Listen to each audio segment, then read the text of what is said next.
Hello everyone, my name is Deborah Dogba.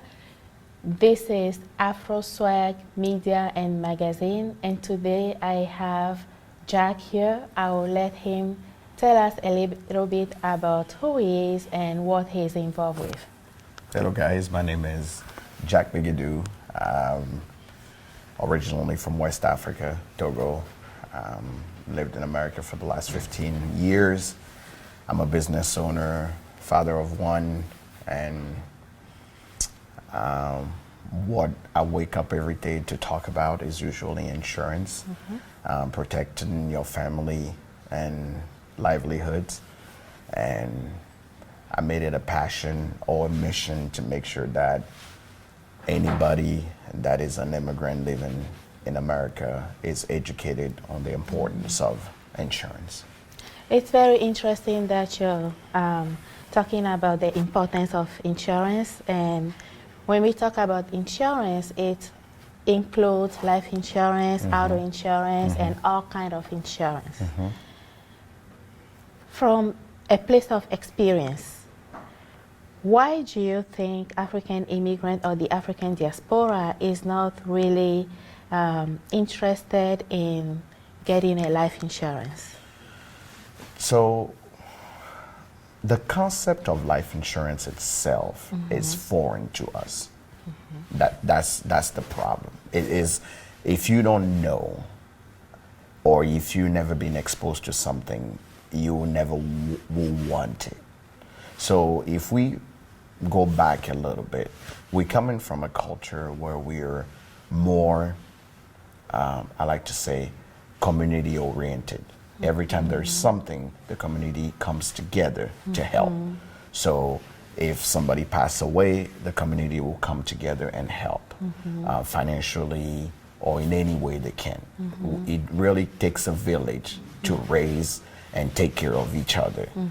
Now you come into a culture where we're more individualistic, we're more segregated in our social view of things. So somebody who comes to this culture, they can only do what the law tells them they have to do. So if you buy a car, the law says before you drive that car, you have to insure it. So you go talk to the insurance guy. If you buy a house, you know, the banks say you need insurance. So you have to do it. Life insurance is the only option that is, or the only insurance that is optional. You can choose to have it or not to have it. And for most people, they don't even know when they go to look for a job. The most HR department, no offense to HR department, but because usually of the language barrier, they don't even know all the benefit that are offered to them. So you have immigrants in general where when there is a problem at work where somebody passed away, they go, oh, he never signed up for life insurance. But it's just because he doesn't know that usually is free and it's just a checkbox to have. But now, you know, you come here, you've been here for a while, and then you realize that, okay, my brother or a friend of mine or an acquaintance passed away, and there was nothing to bury him. And people had to reach out to other people to be able to do something for him and bury him or take his body back home, which is usually what most people want, because most people that are here, parents are back home and most of them can make it to their own kin funeral. So now I guess the question comes to be, should I just rely on the community if something happened to me? Because I had people tell me that. It's like, oh, if there is GoFundMe for everybody that's passing away, why do I need life insurance? Somebody's going to do it, right? But most, I think, is more of a progressive idea that is coming into the community. And just like every new concept, most people are more afraid and don't have the knowledge. So it's more like, oh, that's just American people thing, right? It doesn't have to do with me. I know the average person when when they walk and ask me about life insurance is because somebody close to them passed away, and now they know what happened to the family, what happened to their house, what happened to their kid, and then they go, I don't want that to happen to my family, and then they want to find a solution. So it is more the lack of knowledge and the lack of understanding the concept of it makes it even harder for people to actually approach the subject. And we know in most immigrant culture, talking about death is taboo. Yes. So how can I talk about taboo subject and even spend money to make sure that I'm protecting myself against that thing? So it's very difficult to understand, especially it's very abstract. Unless, like you said, something really happened and you get to see the difference between the one that was able to have that protection for the family and the kids, and the one that didn't have it. And I see you do a lot of great work out there, educating our community and bringing that awareness to us. And it's even more important because you're able to bridge that gap when it comes to the language barrier, because you speak also French and other languages. So to my viewers, if you need life insurance, and even if you think you don't need it, and you just need someone to sit with you and go over a few questions and explain things to you, this is our guy. and the fun, you said something very important that most people don't understand. And other insurance agent or other immigrant that are in our business think I'm a little more of a liking or a different breed, because I don't make it really about the money. I told myself that if I'm able to educate, and the word here, the emphasis on educate, because I believe that knowledge is power. So my ultimate goal in our community, I don't care where you are, as long as you're an immigrant, if I can teach you something and you know better, I have full faith that you will do better. Yes. So, and that's why I start every one of my video on Facebook with, remember, this is not about me. This is not about you coming to me for insurance. My goal here is to educate you. Now, if you say, I like what you presented to me, I like how you taught me this thing, now I want you to be my agent, that's your choice to choose me as your agent. So I like it. I mean, it is true that a lot of us are in this business. Also in the business of life insurance. I do sell life insurance policies, and really the most important thing for me is that education part and creating that awareness, because like you said, we need to make our community informed, and then they can make the right decision for themselves. Thank you so much for doing what you're doing. No problem. This is my pleasure. Truly, it is my pleasure. And February, as we know, is the Black History Month in America. When it comes to that topic, what is your take on it? My take is a little more controversial when it comes to Black History Month, because, I say most people know about Black History Month, right? But how many people actually know the part history of that Black History Month, right? Because Black history doesn't start in America, right?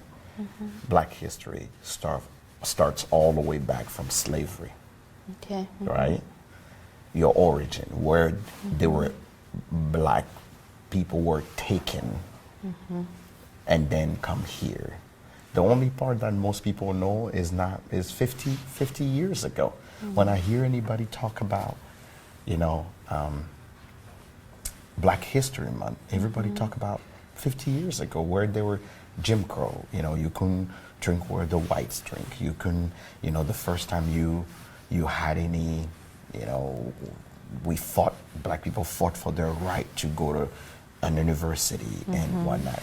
But I hope our kids really or this new generation, you know, I feel like maybe the older generation understands a little bit, but the new generation, I hope I wish they can make this about understanding where you came from, why there is a Black History Month to begin with, and then we can talk about the innovation of the Black man. Okay, we invented this, we invented, you know, the telephone, or we invented all the things that we did so we can be proud of. But you cannot just celebrate innovations if you don't understand your history. Your history makes you. By you understanding that your ancestors, just 5 generations back, came from a place that is painted as the dark place of the world. Like, oh, that's Africa, that's poor people, that's little Montumbu that you can feed for 25 cents a day or whatnot. Understand that that's where my blood that run, my DNA comes from. And then getting into how is it that my people find themselves in this situation? Why were we oppressed, and why do we still have to fight for our right to matter? Is what should be celebrated when it comes to Black History Month.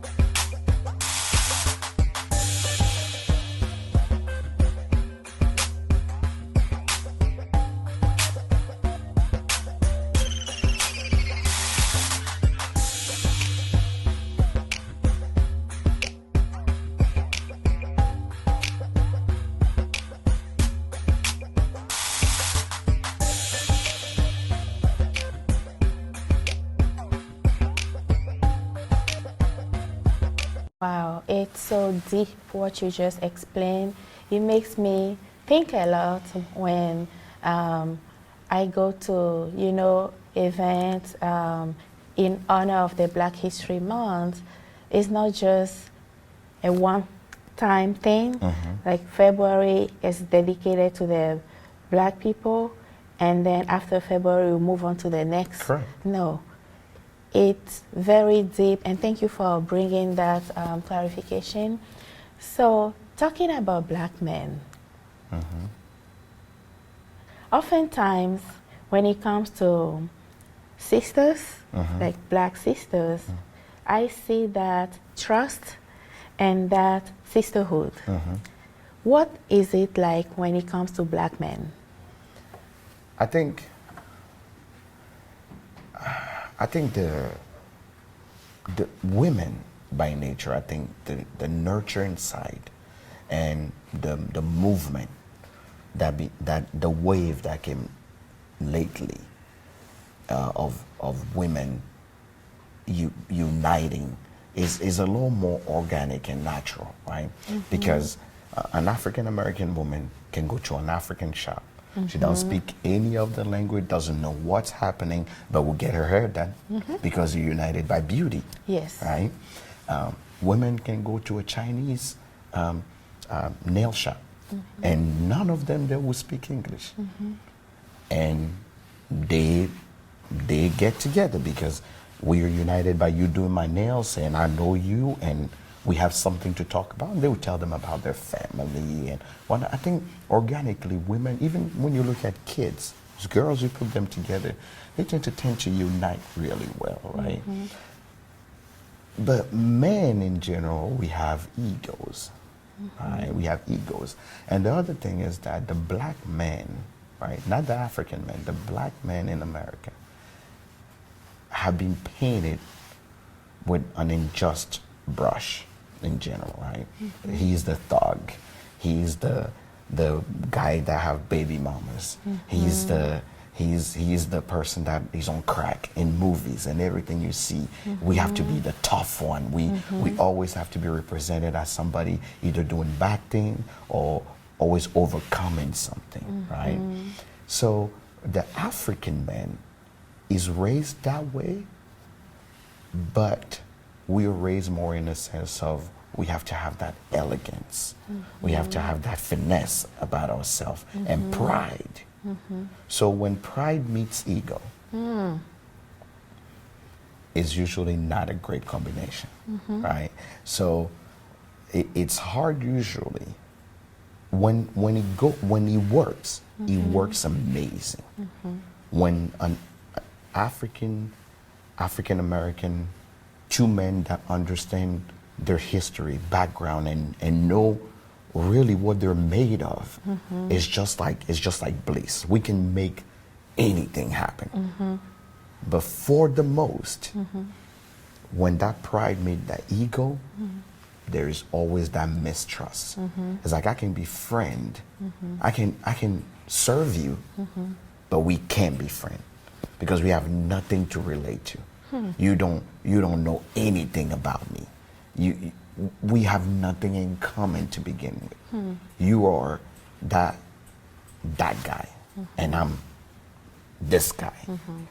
We it's like thinking that we may look alike, like two exact houses, but we have two different foundations. So I don't think we can work. But when I like to call it the evolved African and the evolved African American man, when those two walk in the same room and understand what I call the blackness, it's like magic happening. Wow. You say black girl magic? No, when black man magic is about to happen, is unstoppable. But it's the hardest thing to happen. It never happened organically. It's almost like we have to be forced into it. Because that pride and that ego meets in the middle and is usually just toxic. It starts just exploding till you understand your blackness, right? And then all of a sudden you're like, oh yeah, this is black excellence here. The only time I even know that the only time personally I've connected with an African American is because that African American, when I told him I was from Togo, he knew where he was, right? He knew that, oh, that's in Africa, right? Okay, that should be West African. Once we start finding those common ground, and I knew that he understood his story and understood where I came from and where he came from, I'm like, okay, now I can have a conversation with you. Now I can talk to you. Now we can come together and make something happen. But that doesn't happen often because we already have our own assumptions, you know, because of our pride when we meet another man. So it's harder for us to build together. I've seen more women come together from different various places and make things happen quickly than men getting in the same room and making something happen because of that pride, the African pride we were raised with, and the American black man ego that they also raised with. Not personally our fault, but it's just things that were anchored in us that we just grew up with. So.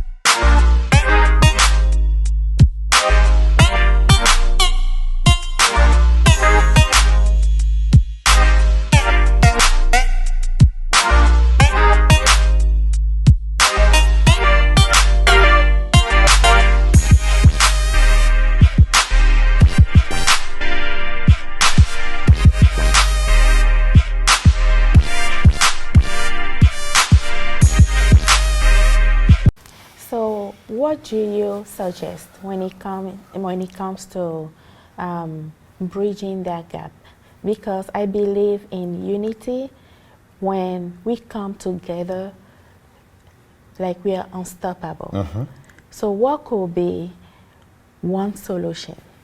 Education. Education, because here is what I know, and it took me only the last 3 years to understand it.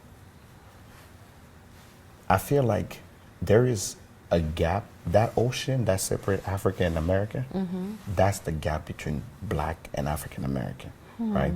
We know the history from the other side of the ocean all the way to Africa. And they only know the history from our side of the ocean all the way back to America. But we don't know what happened in the middle, right? We don't understand it. So, like, I know that, oh yes, people that live in America as an African, how the empires work, how, you know, we sold some of our own people. How I know how that worked. And I know why, if I see another African, I need to unite with him because I know our history. Same thing here, right? Two people from the South would be like, what? We know what Jim Crow was, we know what segregation was, we understand what it is. But those people, I would say only what, in the last 6 months, more people are going back to Ghana, right? To know more about their history, understand that every single African American needs to do that. And on our side in Africa, we need to educate ourselves on how the Black man was oppressed. The systematic oppression of the Black man here in this country that explains the image of the Black man that we see. Because we don't know anything about it. But we only know apartheid in South Africa, but the rest, we don't know what happened here. We never had to live through Jim Crow. We lived in communities where the white man is just somebody visiting. But here, there are still people alive today that will not sit in a bus or next to a white man because they lived through that. So we as African need to educate ourselves on what is the history of the African American person in America. And African American need to educate themselves on what's the history of the people that were left behind and how they evolved. Because, you know, I describe it, I think about two brothers and sisters that woke up in the same house but were separated at birth. One went on one side, one on the other side. We know we have the same blood running in us, but we were raised completely differently. So when we meet in the middle, we have our own assumptions when it comes to us. So if I know more a little bit about you, and you know more a little bit about me, now we find the middle ground. Right. Yeah.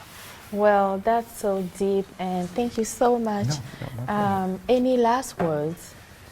Okay, my last word will be to, I think the whole theme here is about education, right? It's really about knowing more because, you know, knowledge is power. And I think our community, immigrant, Black, we already, the race started with a handicap. We already have a handicap.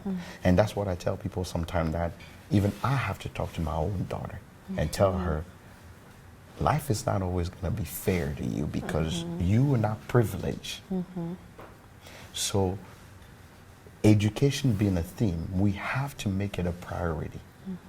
Know more, look for more answers about who you are, where you're from, your origin, and it will open up your world to more opportunity and more people that you never thought a day in your life you will meet.